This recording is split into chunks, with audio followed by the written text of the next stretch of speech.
नमस्कार सभी को। आज हम पढ़ने जा रहे हैं दशम कक्षायां संस्कृत पाठ्य पुस्तक शेमुषी भाग 2। षष्ठः पाठ है सुभाषितानि अभ्यास कार्य। इससे पिछले वीडियो में हमने इसका अनुवाद, अन्वय, भावार्थ, पदच्छेद समझा था। अब हम यहाँ पर इसका अभ्यास कार्य करने जा रहे हैं। अभ्यास है प्रश्न संख्या 1। एक पदेन उत्तरत लिखत। एक पद में हमें प्रश्न का उत्तर देना है। क मनुष्याणाम महान रिपु कह। मनुष्यों का महान शत्रु कौन है? उत्तर है आलस्यम, आलस्य। ख गुणे किम वेत्ति। गुणी व्यक्ति किनको जानता है? उत्तर है गुणम, गुणों को जानता है। ग केशाम संपत्तो च विपत्तो च एक रूपता। कौन है जो संपत्ति और विपत्ति अर्थात सामान्य परिस्थिति और विपत्ति दोनों में एक समान रहते हैं? उत्तर है महताम, महान लोग जो होते हैं वो संपत्ति विपत्ति में एक जैसे रहते हैं। घ पशुना अपि कीदृशे गृह्यते।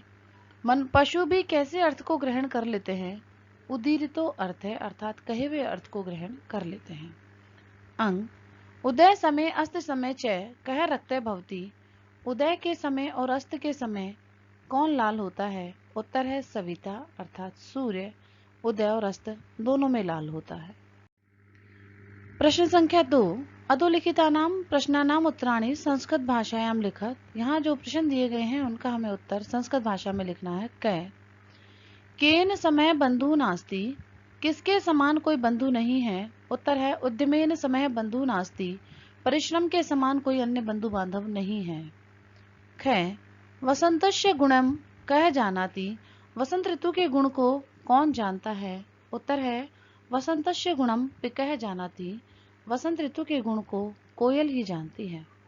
ग बुद्धिः कीदृशे भवन्ति। बुद्धियां कैसी होती है? उत्तर है बुद्धिः परे इंगित ज्ञान फला भवन्ति। कि बुद्धियां केवल इशारे से ही समझने वाली होती हैं। घ नराणाम प्रथम शत्रु कै। मनुष्यों का प्रथम शत्रु कौन है? उत्तर है नराणाम प्रथम शत्रु क्रोध है। मनुष्य का प्रथम शत्रु क्रोध है। अंग सुधीय सख्यम केन सह भवितम। सज्जनों की मित्रता किसके साथ होती है? सुधीय सख्यम सुधीभि सह भवती। सज्जनों की मित्रता सज्जनों के साथ और कवियों की मित्रता कवियों के साथ ही होती है। अस्माभिः कीदृशं वृक्षः सेवितव्यम। हमें किस प्रकार के वृक्षों की सेवा करनी चाहिए? उत्तर है अस्माभिः फलच्छाया समन्वितम वृक्षः सेवित्यम। हमें फल और छाया से युक्त वृक्षों की ही सेवा ग्रहण करनी चाहिए। प्रश्न संख्या 3। अधोलिखिते अन्वय द्वय रिक्त स्थान पूर्ति करो।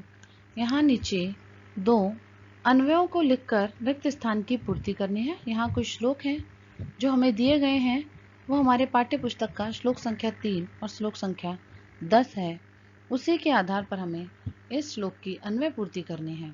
तो श्लोक संख्या 3 में से हम इसका अन्वय पूर्ति करेंगे। यह उद्देश्य प्रकुप्यति तस्य।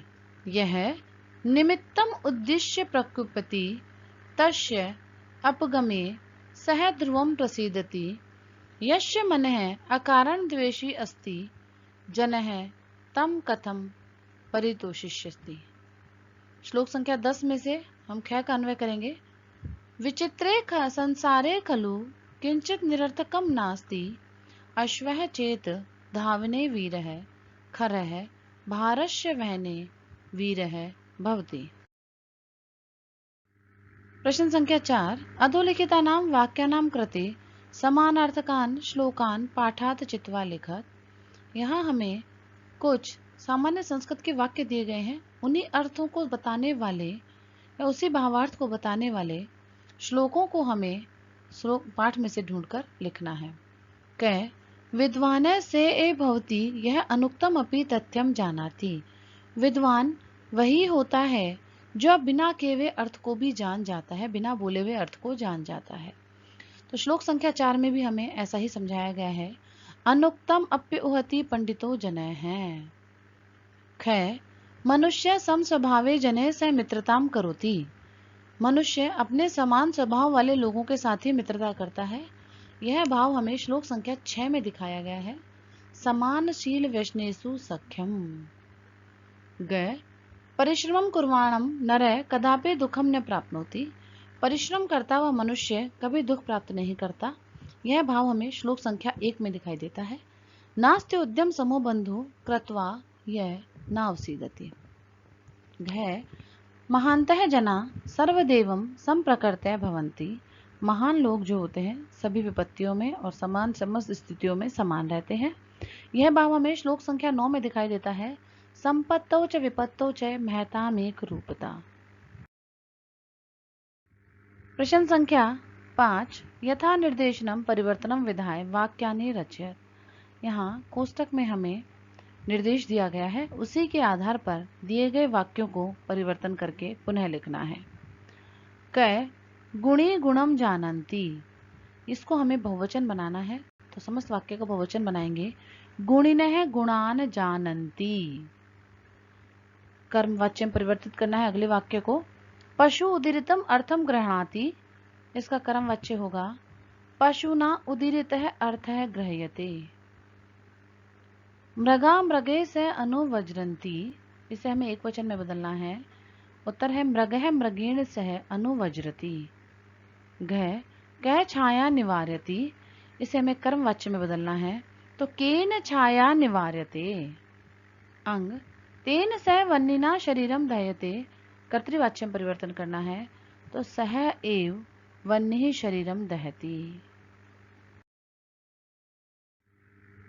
प्रश्न संख्या 6 संधि संधि विच्छेदम वा कुरुत। यहाँ जो संधि युक्त पद है उनका हमें विच्छेद करना है और विच्छेद दिए गए पदों का हमें संधि करना है।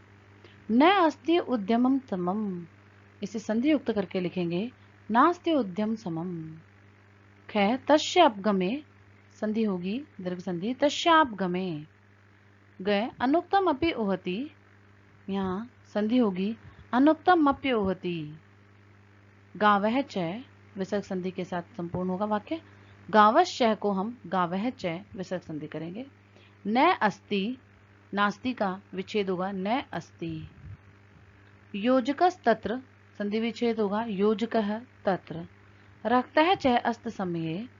संधि युक्त पद होगा रक्ताश्च अस्त समये। आ समस्त पदम विग्रहम लिखत। यहाँ हमें समस्त पद दिए गए हैं, उनको समास विग्रह करना है। क उद्यम समम। उत्तर है उद्यमेन समम। निर्बल है बलेन हीन है। शरीरे स्थित है शरीरस्थ है। देहस्य विनाशाय देह विनाशाय। महावृक्ष है महान च असो वृक्ष है। च समानम शीलम व्यसनम येषाम तेषु। उत्तर है समानशील व्यसनेषु। अयोग्य है न योग्य है। प्रश्न संख्या 7 अधोलिखितानां पदानां विलोम पदानि पाठात् चित्वा लिखत। यहाँ जो पद दिए गए हैं उनके विलोम पद हमें पाठ से ढूंढकर ही लिखने हैं। प्रसीदति प्रसन्न होना, अवसीदति दुखी होना। बली बलवान, निर्बल बल रहित। मूर्ख है मूर्ख, पंडित है पंडित विद्वान। सुलभ है आसानी से प्राप्त होने वाला, दुर्लभ है जो मुश्किल से प्राप्त हो। संपत्तो समान परिस्थितियां सब अच्छी रहने पर, विपत्तो विपदा आ जाने पर। अस्त समये उदये। सार्थकम निरर्थकम। संस्कृतेन वाक्य प्रयोगम कुरुत। यहाँ कुछ हमें पद दिए गए हैं, उनका हमें संस्कृत वाक्य में प्रयोग करना है। वायस है, इसका अर्थ होता है कौवे। वसंत समये वायसे किमपि महत्वम नास्ति। वसंत के समय का कौवों के लिए कोई महत्व नहीं है। ख निमित्तम दुष्टः निमित्तम विनेव कलहायते। दुष्ट व्यक्ति बिना कारण ही झगड़ा करते हैं। सूर्य है सूर्य सदैव प्रकाशमानम भूत्वा सर्वान मार्गम प्रदर्शयति। सूर्य हमेशा प्रकाशमान होकर सभी को अपना मार्ग दिखाता है। पिक है कोयल। वसंत समये पिकस्य कूजनम अतीव मनोहरम भवति। वन्नी वन्नी सर्वाणी वस्तुनि पावयति। अग्नि समस्त वस्तुओं को पवित्र कर देती है। परियोजना कार्य कै उद्यमस्य महत्वं वर्णयत्। पंचश्लोकान लिखत। परिश्रम का महत्व बताते हुए हमें कोई भी 5 श्लोक लिखने हैं। यहाँ है उद्यमम साहसम धैर्यम बुद्धि शक्ति पराक्रम है षड एते यत्न वर्तन्ते तत्र देव सहाय कृतम। उद्यमेन हि सिद्धन्ति कार्याणि न मनोरथ न हि सुप्तस्य सिंहस्य प्रविशन्ति मुखे मृगाः। विहाय पौरुषम यो हि देवावलंबते प्रासाद सिंहवत तस्य मूर्धन्यः तिष्ठन्ति वारसा।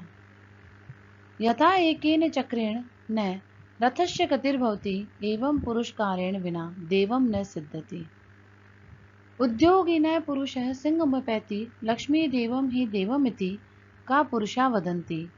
देव निहत्यं कुरु पौरुषम आत्मशक्त्या यत्ने कृते न ही सिद्ध्यति को अत्र दोष है। धन्यवाद है। इस प्रकार इस पाठ सुभाषितानि के प्रश्नोत्तर अभ्यास कार्य यहाँ समाप्त होता है।